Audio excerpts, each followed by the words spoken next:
I am going 6-0 in the division because the rest of the division sucks. This is the best division in football, Tori. Take that step back.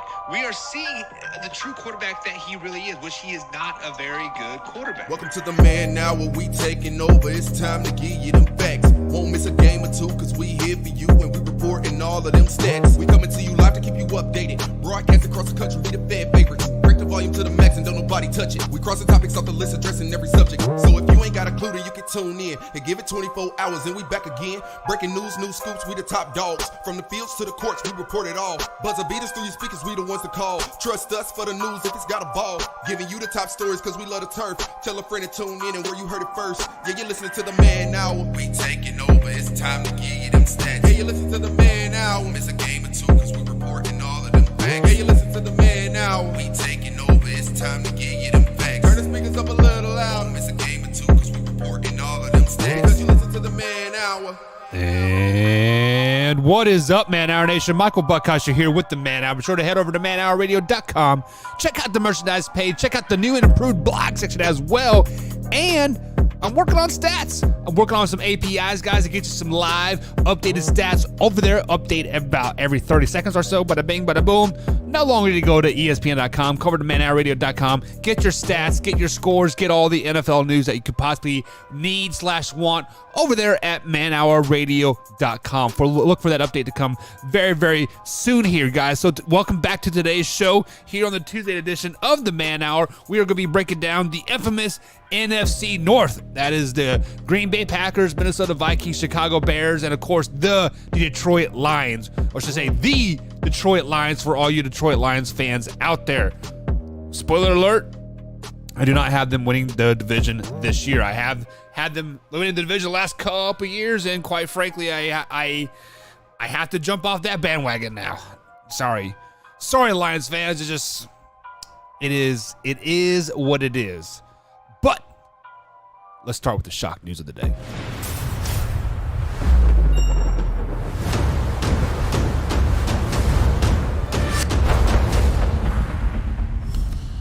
And the shock news of the day, guys, is we're going to talk rivalries. So as you guys know, the Subway Series is happening right now. New York Mets versus the old New York Yankees here. And the Subway Series is live, and it is happening. Hey, boys.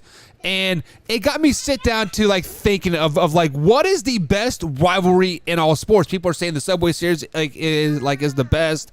And then I got to thinking of Ohio State versus Michigan. And then, of course, we got and then we got the Cowboys versus the Eagles, Giants versus Washington, yada yada yada. But then I got to boys, what the hell is going on, man? Stop. But yeah. So anyways, so the best rivalry in sports to me, hands down, thank you, has to be Michigan versus Ohio State. I mean, how are they not the ultimate rivalry in all of sports? You okay? I mean, just because I know players on the Ohio State team, and they literally have a countdown to Michigan. They don't care about week 1. They don't care about week 2. It is all about priority to Ohio State. And how is that not the best rivalry in sports, hands down? So I want you guys to tell me in the chat, especially Joe, that little cocksucking motherfucker. I want you guys to tell me all about who is the best rivalry in all of sports. Because I think it is Ohio State versus Michigan. So let's go ahead and get it squared away of who you guys think the best rivalry is in sports. And we'll have a nice little healthy debate here in the chat. So let me play that intro again for you guys here and get the boys back inside. And we'll be right back here on the Man Hour.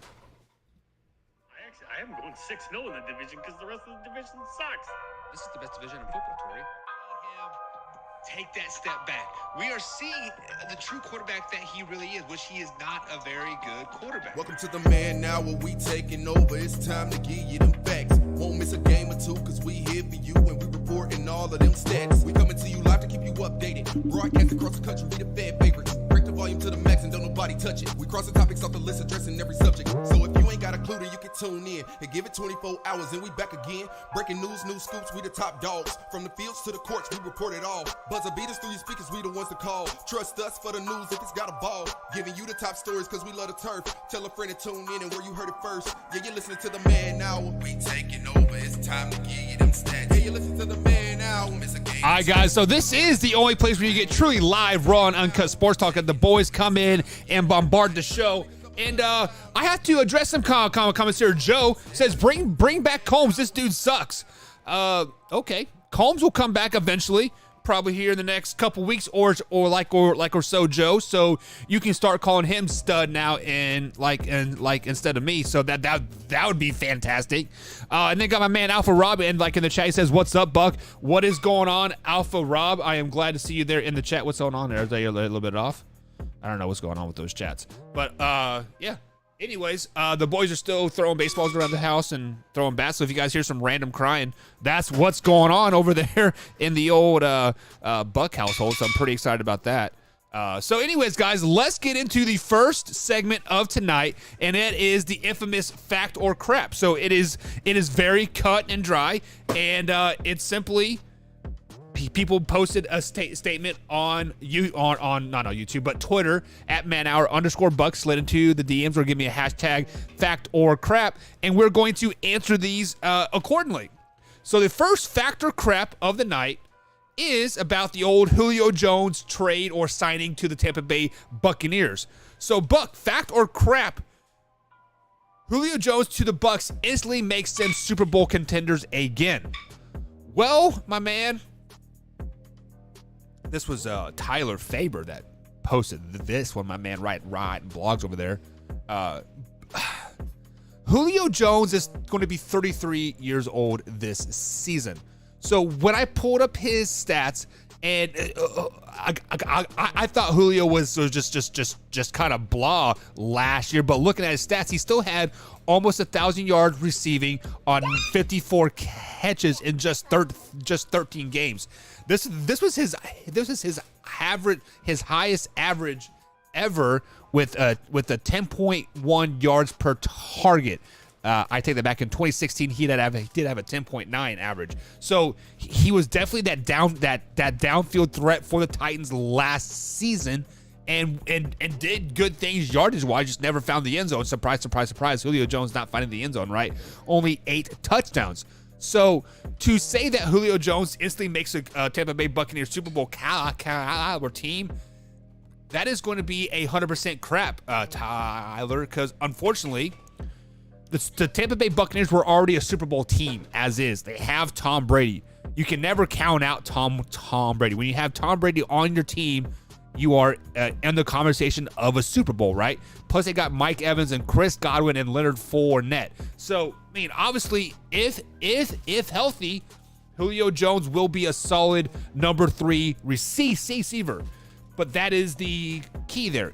If healthy. He only played 13 games last season, and I believe it was a hamstring that he was bothered with. So, as a receiver, you need your hamstring to perform. And unfortunately, Julio Jones is 33 years old. So, body doesn't quite heal like it used to. Hell, I'm 33 and my body doesn't heal like it used to. And I don't know what's going on back there. But so to say that Julio Jones makes him an instant Super Bowl contender, no, because they were already a Super Bowl contender before they signed Julio Jones. So let's get that fact off. It's 100% crap on that one.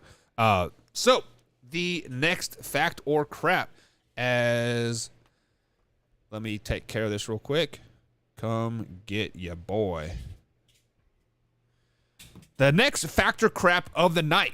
As you guys know, Chris Carson has retired from the NFL. He just played 5 seasons in the NFL, and he will be retiring because of the ongoing neck injury. Chris Carson, unfortunately, has had injuries his whole career. He has not played a full season in all 5 of the seasons of the NFL. His rookie season only played 4 games, sophomore season 12 games. His best season was 2019, only played 15 games.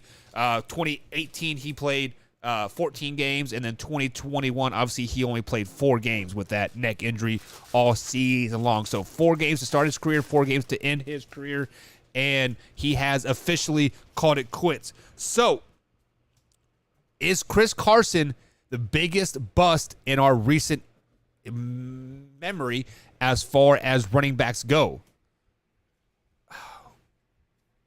The word bust is thrown around so loosely. Like it seems like everybody's cussing and whatnot and yada yada yada, and it just, this person's a bust, this person's a bust, this person's a bust. Well, let's be honest. Life of a running back is 5 to 6 years. Chris Carson would be going into his 6th year. He has exceeded his life as a running back. The average running back in the NFL, I looked it up, was 3 years in the NFL. That's from starter, that's from first round pick to 7th round pick, free agency, yada, yada, yada. The average running back in the NFL only lasts 3.5 seasons. So he is above the median at that point. And then I got to look at his stats here. He has been averaging right around 4.4 to 4.3 yards per attempt. And, you know, in my mind, that doesn't seem bad, right? I mean, 4 yards a carry, yada, yada, yada. But then I looked at it.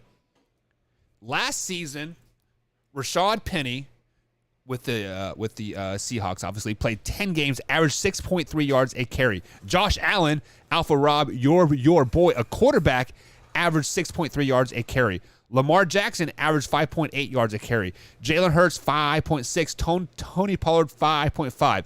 As you guys see this, the trends, these numbers are pretty much 5 yards plus. Then I scroll down to number 30, AJ Dillon 4.3.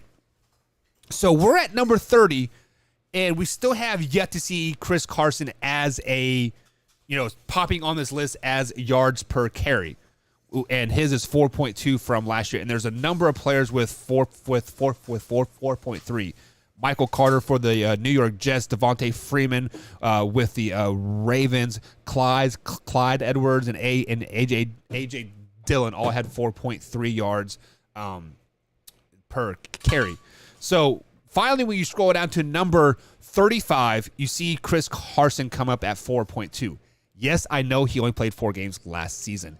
Yes, I think he only had like 200 yards or 300 yards. I closed the stat on that.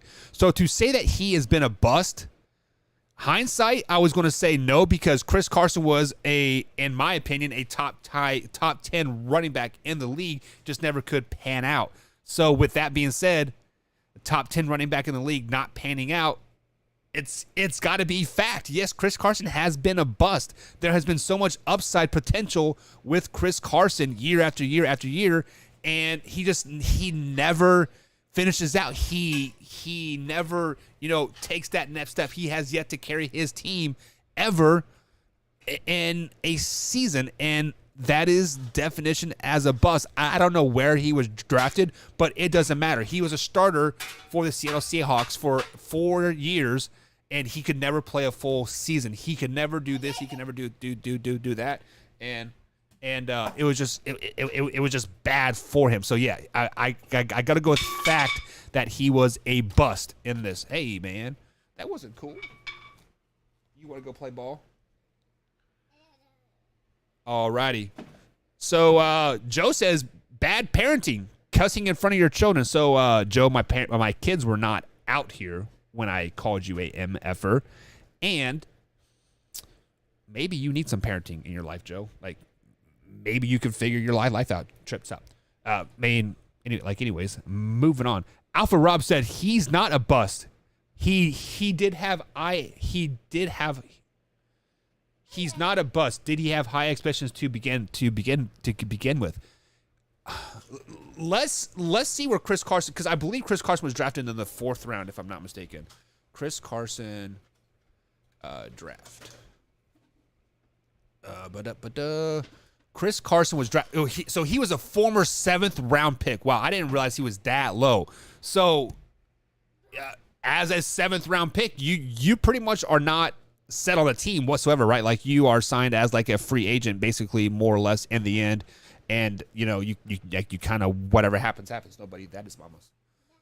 And so can I retract my statement? No, because I'm not going to retract my statement because after his rookie year he did have those high expectations of being a top running back in the league. So when your expectations are here and we expect year after year after year, and you are not consistently getting up like up there, it is tough. So yeah, definitely a bust. So later, dude. Love you. All right, so the next fact or crap of the night. It is geared towards some NFC talk here. Aaron Rodgers has won 2 straight MVPs, Buck. Tyler hit me up on manhour_Buck again. He is a Packers fan, so we'll let it slide. He says, fact or crap, Aaron Rodgers will win his 3rd straight MVP. Wow. Didn't we speak about this, guys, last week or 2 weeks ago? And I basically said that Aaron Rodgers had to have like some crazy year, like 45, 46, 4,700 yards with 40 touchdowns with single-digit interceptions. And do we see that happening this year in Green Bay? Absolutely not. Absolutely not. So we are not going to see a three-peat of the MVP. I don't think the NFL wants it. I don't think the other people want it, right? So I'm going to have to go with crap that Aaron Rodgers will not win his 3rd straight MVP. Not because he is not a good player, not because he is, he is going to be a top quarterback in the league. It is just the fact that we don't want a three-peat MVP winner, just like we don't want a three-peat Super Bowl winner. It is not in the cards. So if I had to take Aaron Rodgers or the field, obviously I'm going to take the field, right? The odds are in my favor, like at that point.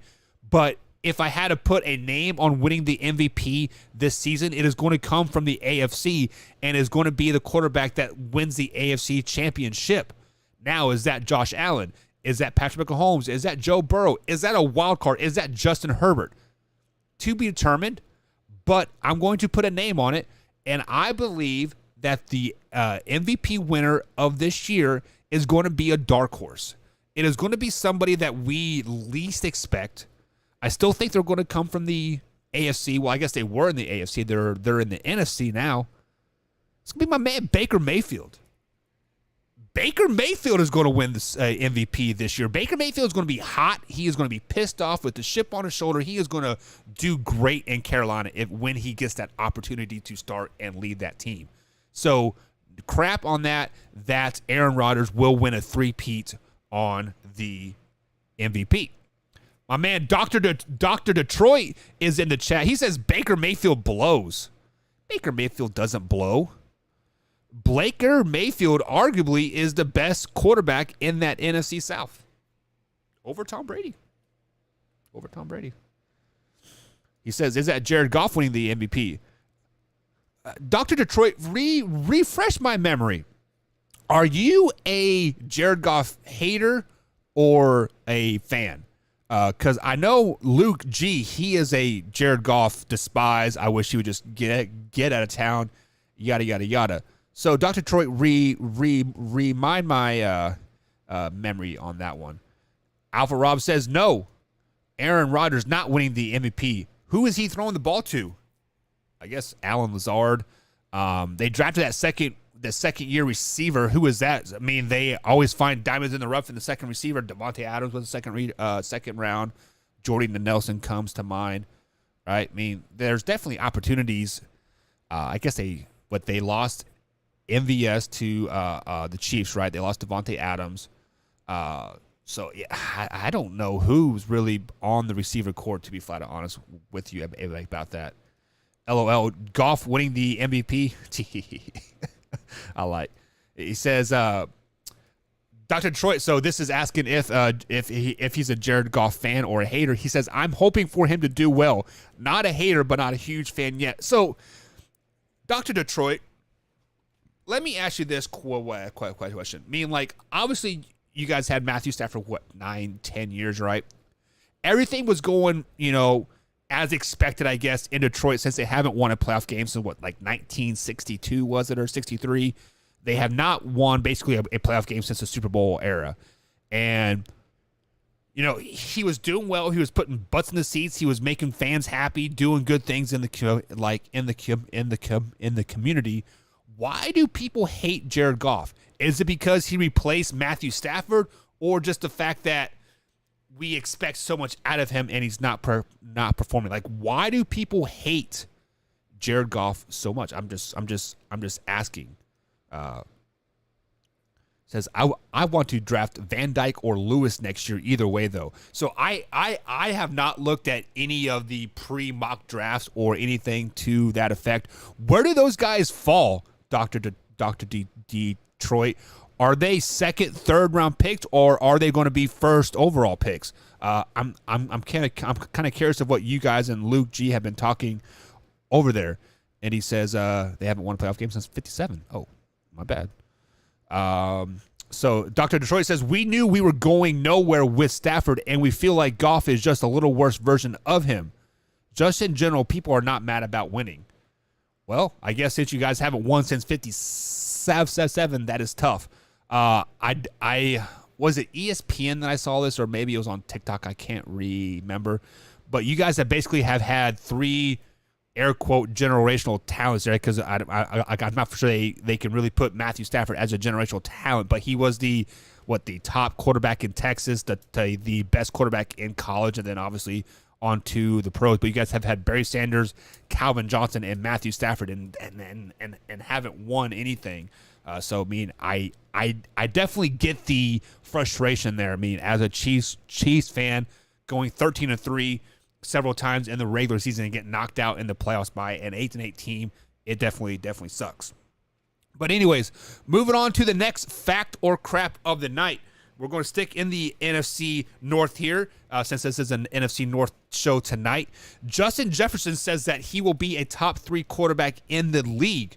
So, my man Tyler asked this again. Tyler has been on roll with the fact or crap tonight at @man_buck on the old Twitter machine. He says, fact or crap, Buck, Justin Jefferson is at least a top 5 receiver in the NFL. So every time I put people in any type of like ranking system, I do it off of potential of going into the 2022 season. I do not look at the past performance. Yes, the past performances can weigh on your decisions going forward to, so hey, I saw him get 1,400 yards in 2021. He has another year under his belt, obviously there are going to be some type of projections going forward. So it is all about projections here. And then obviously we pulled up the old stat category, and Justin Jefferson has been a man among them his first 2 seasons in the NFL. 2020 played 16 games, he had 1,400 yards, 7 touchdowns, and he had a catch percentage of 70%.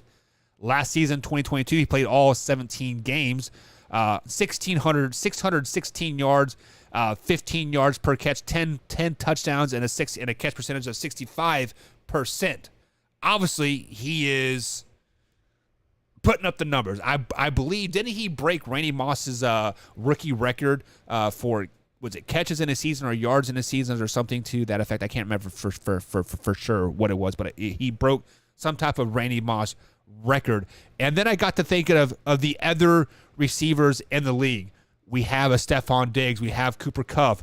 You have Tyreek Hill. You can put him possibly in the top 10. You have Mike Evans, Deebo Samuel. You got to throw him in there. Keenan Allen, AJ Brown, Jamar Chase. Right. So then I started to break them down and put them in a top 5 order.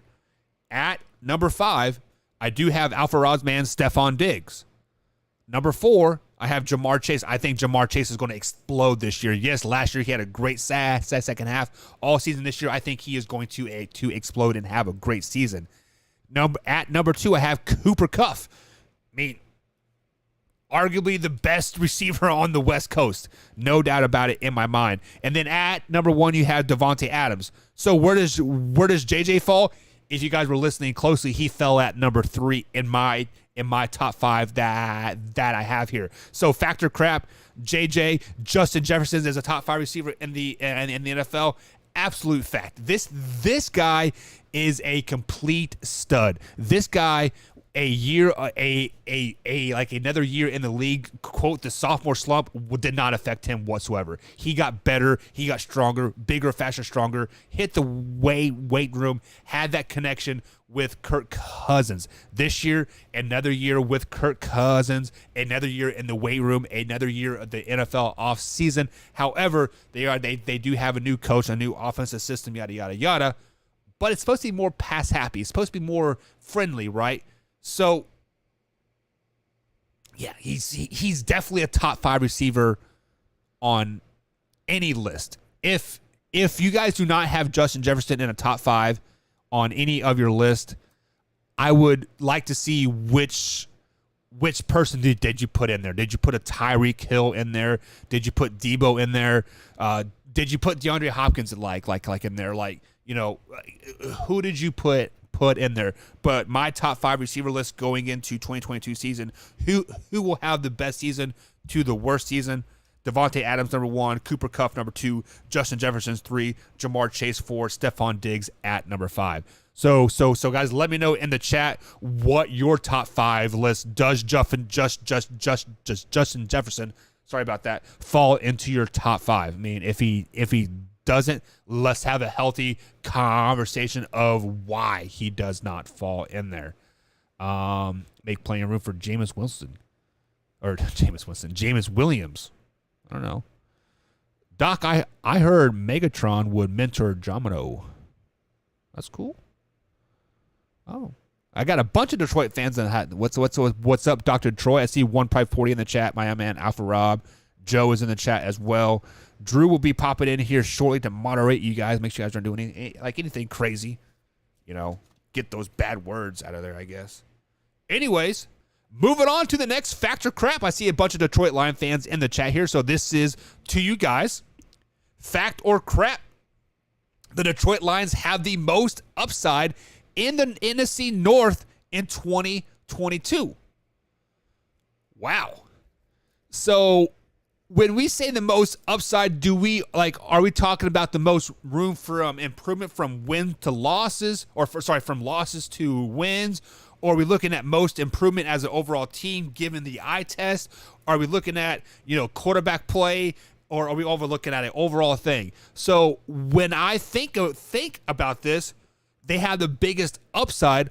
I am thinking about the biggest loss to win ratio. So obviously the Detroit Lions have a huge room for improvement. What, they won 2 games last year, right? And then we look at the other teams in the division. You got the Green Bay Packers. They really can't improve in the regular season. They can improve in the postseason. In the regular season, I think 13 wins is their limit. Then you look at the Vikings. They are probably a 10, 11 team, right? Then you look at the Chicago Bears. This is coming from BC Combs, the Bears fan himself. They're looking at a 6-win ceiling tops, right? From 3 to 4 last season to 6, so that's a 2-win improvement possibly. So the Detroit Lions had 3 wins last season, and this year, yes, fact, they have the most upside of any team in the NFL. More than the Jets, more than the Giants, more than the Jaguars, more than the Panthers, etc.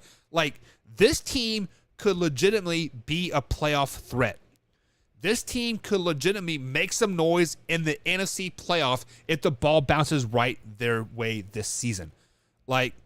If we look at last season, if they would have called the delay of game on the Ravens, boom, there's your 4th win of the season, and possibly we could have seen a upward trend after that point. Man, we could have seen a lot more wins moving forward. So yes, the Detroit Lions have the most upside as far as, their ceiling is a lot higher than the Bears, than the Vikings, and obviously not the Packers, but when I say ceiling, like they could easily get 10, 11 wins this season.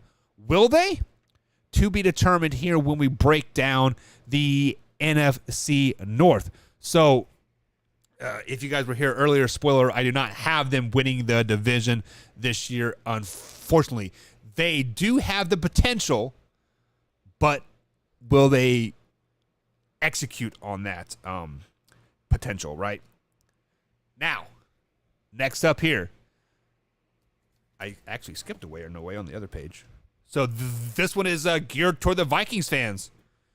So obviously you guys got a new coach this season, a new general manager, new offensive system, yada, yada, yada. Kirk Cousins has kind of been in the hot seat in the Vikings for the last couple seasons. He's entering his 5th season as a Minnesota Vikings. As we look at the stats through the last 5 seasons for Kirk Cousins, in 2021, he had 66 percentage completion rating with 4,200 yards, 33 touchdowns, 7 interceptions. Better than Aaron Rodgers, I might add. 2020, he had 4,200 yards, 35 touchdowns, 13 interceptions. 2019, 3,600 yards, 26 touchdowns, 6 interceptions. And his first season with the Vikings, 4,300 yards, 30 touchdowns, 10 interceptions. So he has been pretty good stat-wise on the Vikings rosters for the last 4 seasons. However, he has been Mr. I can't win a big game. I cannot win in prime time, yada, yada, yada. So the factor crap that we have here, Kirk Cousins has to win a playoff game in 2022 to keep his job as a Minnesota Vikings quarterback. That is he has to win a playoff game to keep his job as the Minnesota Vikings starting quarterback. I'm going to say crap on this one because he has put up such good numbers in the end. He has been, winning them ball games. Kirk Cousins has won the Minnesota Vikings a playoff game already. Don't we remember the infamous Nickelodeon game when the pass interference should have been called, right? Versus the New Orleans Saints. That was 2020, right?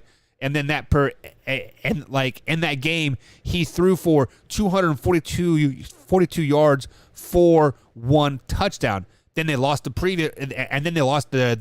divisional game to the San Francisco 49ers, and Kirk Cousins had a terrible game. 172 yards, 1 touchdown, 3 interceptions. So, crap, he does not have to win a playoff game to keep his job. The reason that I say that is because I feel Kirk Cousins is out at the end of the season either way.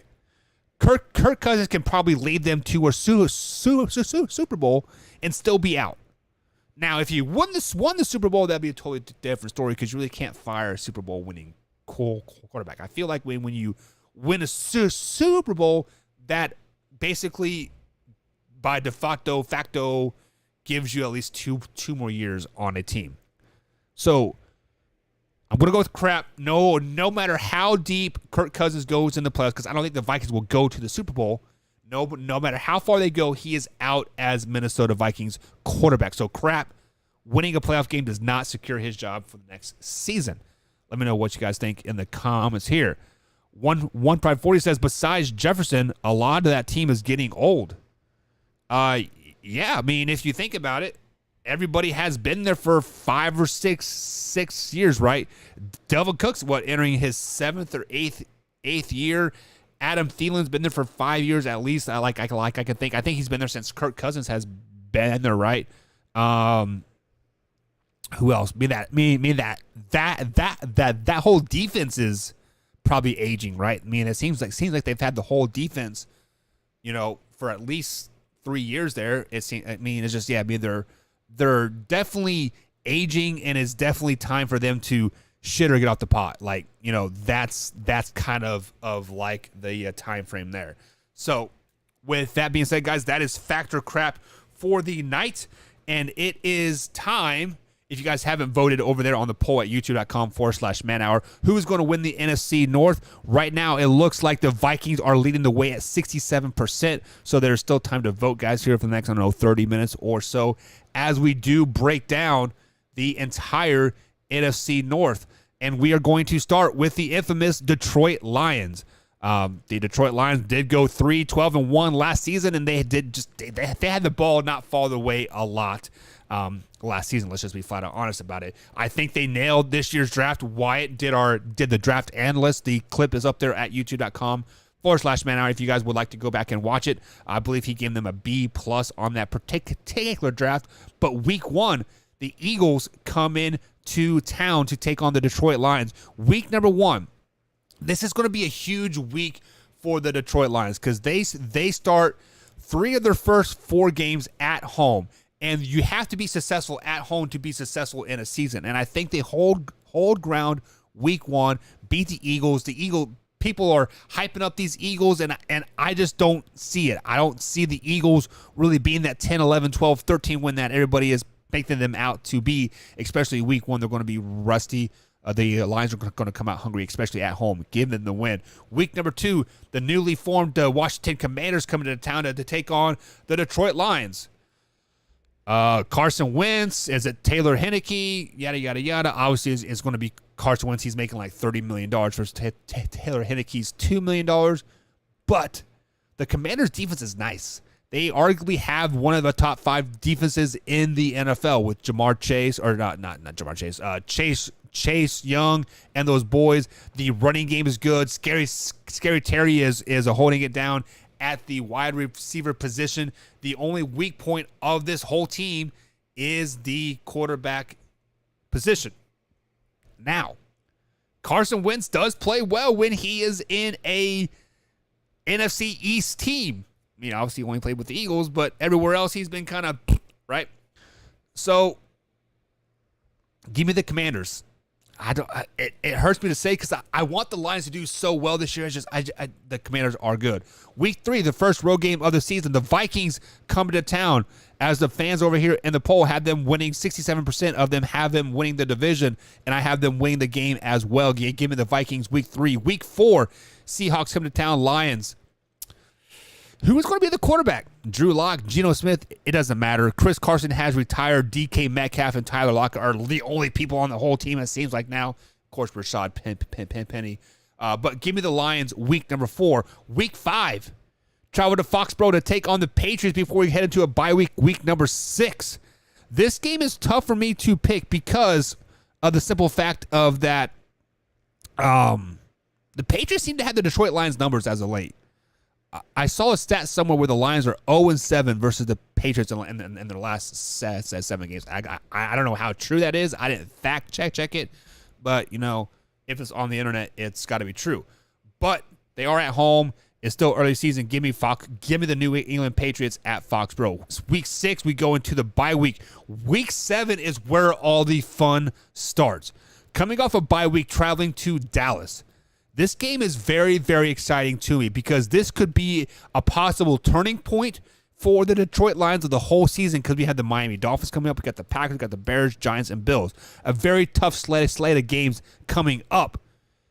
But if you can beat the Dallas Cowboys coming off of a bye week in your Week 7 game, and then you got home, away game, then home again, you could get that momentum, and you guys could get hot quick.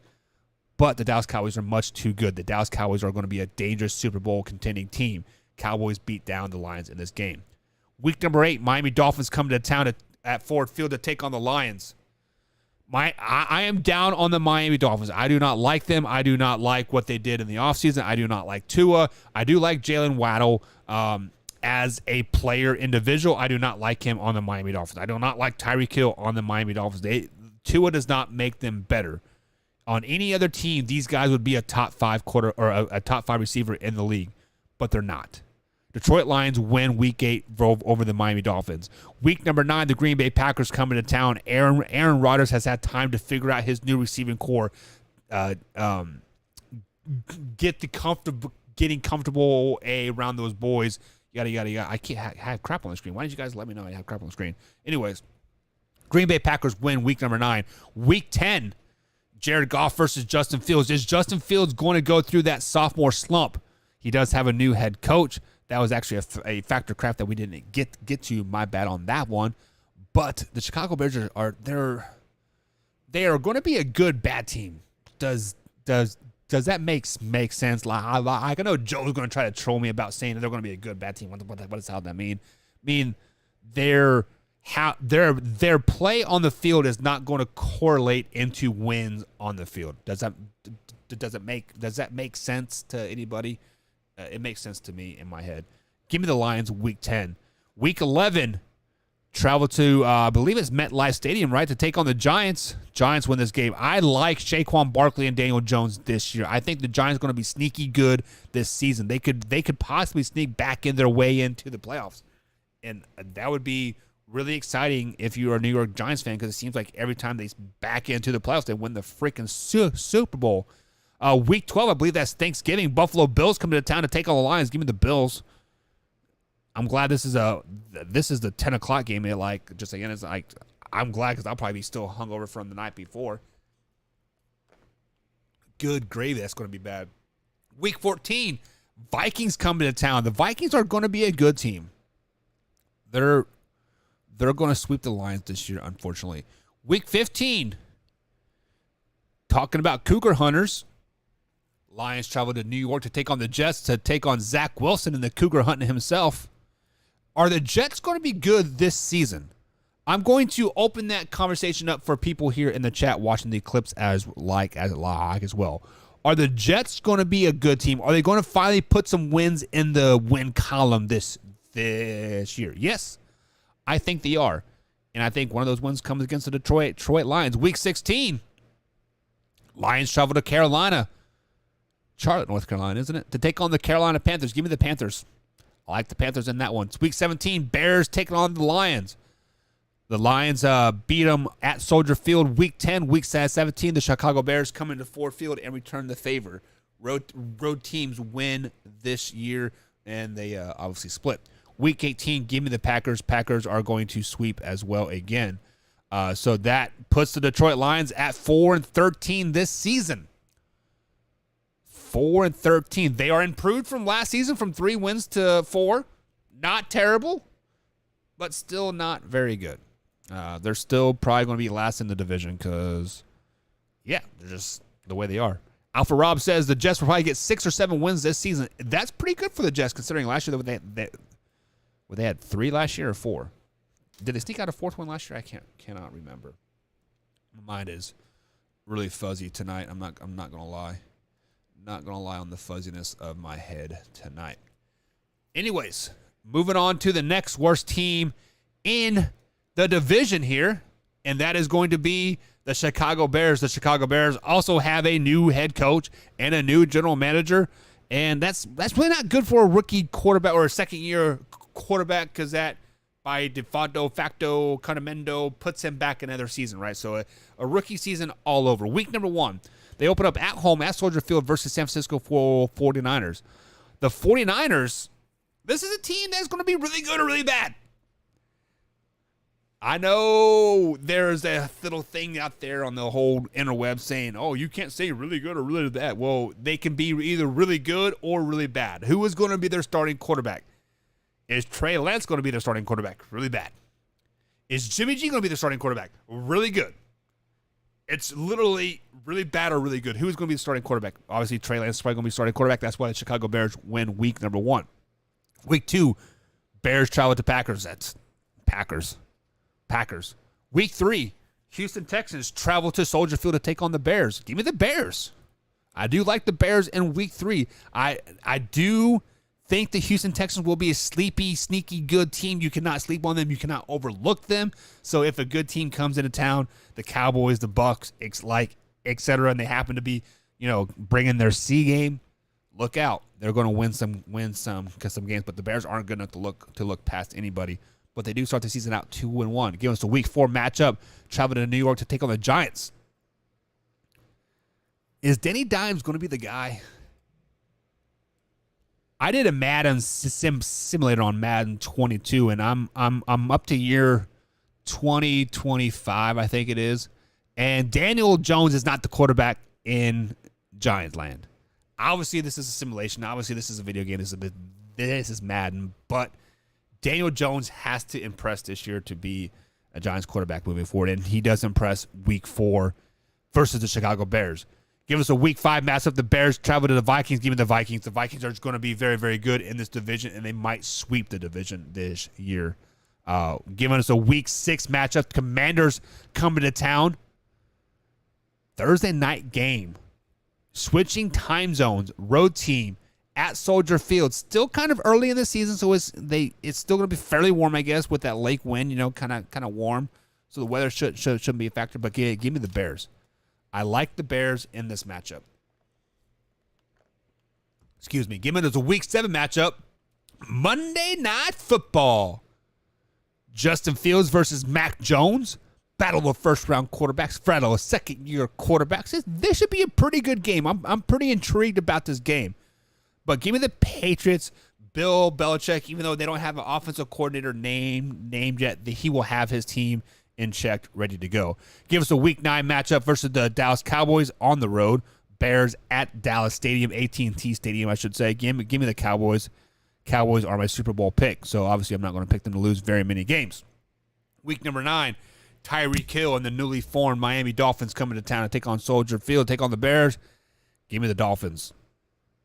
As we did just break down the Detroit Lions Week 10 matchup here, I got the Lions winning the Week 10 matchup on the road versus the Bears, giving us a Week 11 matchup. Bears traveling to Atlanta. The Falcons, are they going to be an 0-17 team? Probably. Bears win this game. Week 12, Jets versus Bears. Give me the Jets. I do like the Jets in this game. I like I said, Torrey Anderson, if you guys remember about 3 months ago, actually it was 7 months ago, he was saying that Zach Wilson is going to be a bust as a quarterback. And the Jets have been drafting very good around him. They've been putting a pretty good line. They've been sneakily putting together a really, really good team.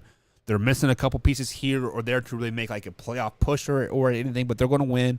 Like I said, like Rob said, 6 or 7 wins. I kind of like that mark for them, and one of those wins are going to come against the Bears. Week 13, Packers coming to town. Now, I had the Packers sweeping the Detroit Lions. I had the Vikings sweeping the Detroit Lions as well. But I do not see the Packers sweeping the Chicago Bears this season. With that being said, we had the Packers winning the Week 2 matchup. So by default, I have to pick the Bears to win Week 13 matchup. But going into a bye week, Week 14, could they be licking their wounds like at this point? Could they be trying to struggle to get into the bye week? I mean, right now we're sitting at 4 wins. Could we be looking at a quarterback change? Could we be looking at something different? But I'm picking the Bears to win this game at home going into the bye week. Week 14 bye week. Much needed bye week. Late bye week. Week 15, the Eagles come into town. Man. Give me the Eagles. I don't like the Eagles. Week 16, the Buffalo Bills coming to town. Give me the Buffalo Bills. They don't have a chance. Bears do not have a chance versus the Buffalo Bills. Give us a Week 17 matchup. Bears versus Lions. As we just said previously, I see the Lions and Bears splitting this season. Lions have already won 1 game on the road, so give me the Bears on the road versus the Lions. Give us a Week 18 matchup. The Vikings taking on the Chicago Bears. Bears are at home. Give me the Vikings. Giving us a 6-11 record for the Chicago Bears this season. And this is going to be a sloppy 6 wins. They are not going to be...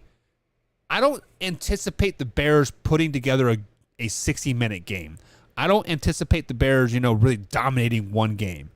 They're going to maybe jump out in a lead early, first, second, third quarter, and then kind of hang on till the very end. And like a lot of these wins versus the Commanders, versus the Lions, versus the Falcons. There's going to be a lot of sloppy wins. Or like when you're scratching your head, like, man, Justin Field threw for like 110 yards and they rushed for 60 yards. How did they win this game? It's going to be a battle of attrition, and they're going to win a lot of those battles of attrition and sloppy play, but they do get 6 wins on the season. So far, guys, I got the Lions going 4-13 this season. The Chicago Bears going 6-11, and finishing 4th and 3rd in the respective divisions. So, with that being said, we do have the Green Bay Packers up next, and the Packers do start on the road versus the Minnesota Vikings. Is it too early in Week 1 to say that this game will decide the division? I don't think so, because they do play Week 17 again, and the division might be decided by that point. So this Week 1, Game 1 of the NFL season, Green Bay Packers versus the Minnesota Vikings, is a must-win for both teams. Yes, I know you cannot say you have to have a must-win Week 1. This is a must-win Week 1. This game will decide the division. And I'm picking the Minnesota Vikings to win this Week 1 game over the Green Bay Packers. It is Aaron Rodgers is still trying to find that trust with his receivers, with his new teammates, him looking like Mr. Was it Bruce Willis off of Con Air? Like, I mean, the man is so worried about his looks and image off the field and this, and that he is not worried about building a relationship with his teammates Week 1, and that's why the Vikings win this game. Week number 2, the Bears coming to town, the Packers win this game. Week 3, another huge game for the Green Bay Packers. They travel down to Tampa to take on Julio Jones and the Tampa Bay Buccaneers, the newly signed Julio Jones. Give me the Buccaneers in this game. I think the Packers are going to start off a little bit rusty. Yes, they did beat a bad Chicago Bears team, but that doesn't mean nothing. They're going to be very, very rusty. Give us a Week 4 matchup. The Patriots coming to town, taking on the Packers. Give me the Patriots Week number 4. Are we really going to see a 1-3 start for the Green Bay Packers? Yes, we are, my friends. The Packers have a tough schedule, and their tough schedule gets a little bit easier Week 5 through 7, a little bit. When the Giants come into town week 5, they finally get back on the winning path, giving us a second win of the season over the New York Football Giants. Give us a Week 6 matchup with another New York team. The New York Jets come into town, and they win that game as well. So they have now won 2 games in a row, and all you Major League fans, if you win one more, that's 3 in a row, and that's called a winning streak, right?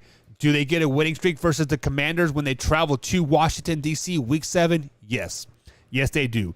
The Packers are now 500 going into this Week 8 matchup. Actually, they can't be 500 going to Week 8 matchup. They're 4-3, so they're back above 500 going into the Week 8 matchup, traveling to Buffalo to take on the Buffalo Bills. This is a potential Super Bowl matchup. Now, we all know Aaron Rodgers shits the bed in the playoffs. We all know that he can only make it to he is always the bridesmaid. He's never the bride, right? Yes, he's been the bridesmaid once and got divorced, whatever, right? But with that being said, Buffalo Bills coming off a bye week, a hot Green Bay Packers team coming into town. I am going to pick the Green Bay Packers to go into Buffalo to upset them. Give them now 4 wins in a row. The Packers are getting hot. Give us a Week 9 matchup back on the road, going to Ford Field to take on the Detroit Lions. They win another game for 5 wins in a row. The Packers now are 6-3 on the season. They are getting hot, and they are looking spicy. Week number 10, Mike McCarthy, Dak Prescott, Zeke Elliott, Super Bowl containing Dallas Cowboys coming to town fresh off a bye week. Mike McCarthy's first return back to Lambeau Field since being let go a couple years ago. And Mike McCarthy's going to come out firing. He is going to come out looking pissed off and ready to roll. He's probably going to get booed coming onto Lambeau Field. Yes, I know they won a Super Bowl with him, yada, yada, yada, but that's besides the point. The point is, hey, you are our old head coach, and we don't like you. There's going to be a lot of energy, a lot of tension in this room, on this field, in this whole game. this is probably going to be a flex game. They're probably going to make it a Sunday night primetime game. I think it's a Sunday night primetime game, but it doesn't matter. Cowboys win this game. The Cowboys go into Lambeau Field and upset the Green Bay Packers after the Packers have won 5 in a row. Give us a Week 11 matchup, Thursday night game. Titans coming to town to take on the Packers. Aaron Rodgers is still pissed off. Aaron Rodgers is upset that Mike McCarthy came in and whooped that ass. Aaron Rodgers lights the stadium up Thursday night. I would love to be there in that game because this game is going to be over at like halftime. King Henry is going to get grounded. Ryan Tannehill is going to have to throw the ball all over the field. He's going to probably throw 3 or 4 interceptions. Aaron Rodgers could throw 3 or 4 touchdowns in the first quarter. It's going to be an ugly game. Week 12 matchup. Packers travel to Philly to take on the Eagles. Now, previously I was dogging the Eagles that I'm not sold on them. I think they are going to. I think the people are overhyping them a little bit. So, with all that being said, I'm picking the Eagles to beat the Packers Week 12. So, as hot as the Packers were earlier in the season, Week 5 through Week 10, or through Week 9, winning 5 games in a row, they're starting on a downslide here. They have won 1 of their last 4 going into the bye week. Give us a Week 15 matchup, Monday night game. The Rams come into town. Green Bay Packers are sitting at 7-6 on the season. The Rams come to town, former Super Bowl champs, or they're reigning Super Bowl champs, I should say. Monday night game. The bye week has really motivated the Green Bay Packers. They are kind of on the outside of looking in of winning this division, and they do win this Monday night game versus the LA Rams. Give us a Week 16 matchup versus the Miami Dolphins. They win that game as well. The heat is very, very good for the boys there. Give us a Week 17 matchup. Minnesota Vikings coming to town to take on the Green Bay Packers. Packers are sitting at 9-6 right now. If they win this game, they will finish the season 11-6. Because we do have them beating the Lions Week 18. Does 11-6 win this division? Possibly. But I had the Vikings coming into Lambeau Field and beating the Green Bay Packers, finishing the Green Bay Packers season at 10-7. So I have Aaron Rodgers not getting 13, 14 wins. I have him getting 10 wins this season, 10-7. Excuse me, guys. Sorry about that. So Green Bay Packers going 10-7 this season, giving us the last team to break down here, and that is the Minnesota Vikings. So I do have the Minnesota Vikings winning every division game this season. I have them going 6-0 in the division. And if you look at the rest of their schedule, it's not terrible. They play the Giants, they play the Colts, they play the Jets, they play the Cardinals, which is going to be a bad team, and they play the Eagles and the Dolphins. All very, very winnable games. So right now we have them at 6-0. So let me chalk up some losses for you. They will lose to the Saints week number 4. They will lose to the Buffalo Bills week 10. They will lose to the Patriots week 12 Thursday night game. And then they will lose to the Giants week 16 game at home. Giving us a 9-4 record right now. Let me pop in those wins over the Eagles. Let me pop in that win over the Dolphins. Let me pop in that win over the Commanders. Let me pop in that win over the Cowboys and Jets. Giving us a 13-4 record for the Minnesota Vikings this season. Wow. Kirk Cousins is going to go win an MVP. Justin Jefferson is going to win the Offensive Player of the Year. Adam Thielen could be like the 6th man of the year, whatever it is called for the NFL. The Minnesota Vikings are going to have so many award winners on this team. The Vikings are going to be a scary, scary team. 13-4 is not out of the realm for the Minnesota Vikings whatsoever. They're going to beat the Packers week 1. They win week 2. Week 3 over the Lions. Week 4, I had them losing to the Saints, but that could be an easy win too, depending on who their quarterback is. I mean, hell, going into the bye week, week 7, it is not unheard of if the Minnesota Vikings are going to go 6-0. Following the bye week, they beat the Cardinals. They beat the Commanders on the road. Their first loss of the season that like I can see not going one way or the other is Week 10 for the Buffalo Bills at Buffalo. Stephon Diggs is just going to go crazy and end that game. And the Bills are going to be damn good. They're going to be clicking by Week 10. They're going to be hot. And then we see Week 11. It could go one way or the other versus the Cowboys. Week 12 can go one way or the other versus the Patriots. But I had them beating the Cowboys and I had them losing to the Patriots, and then finishing out the season, we have them going undefeated. I have a loss built in there for the Giants, and that's simply just because I don't see them winning 6 or 7 games in a row to end the season. You almost got to have that loss to kind of get the transmission checked and get the engine all lined up and get going again. 13-4 for the Minnesota Vikings. Can you guys wrap your head around that? Am I off my rocker on this one? 13-4 for the Vikings? Damn. Either way, the Vikings are winning that division at 13-4. Packers are coming in at number 2 at 10-7. Bears are coming in at number 3 at 6-11, and the Detroit Lions are coming in at 4-13 and 4th in that division. Sorry, Lions fans, I'm off the bandwagon officially. Vikings fans, along with the chat here with 67% of you people in the chat voting tonight. Thank you for voting. You guys had the Vikings winning as well.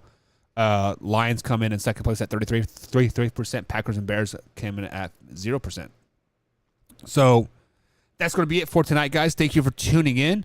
I'll be back tomorrow, same time, same location, right here at youtube.com/manhour, 8 p.m. East Coast time. If you guys are watching us on 313 The Flash, be sure to check us out on youtube.com/manhour. Hit that subscribe button, hit that bell icon. We do upload clips, and of course, we are live every Monday through Thursday at 8 p.m. as much as I can. That being said, guys, have a great night. We'll see you tomorrow. All the good stuff. Have a great night.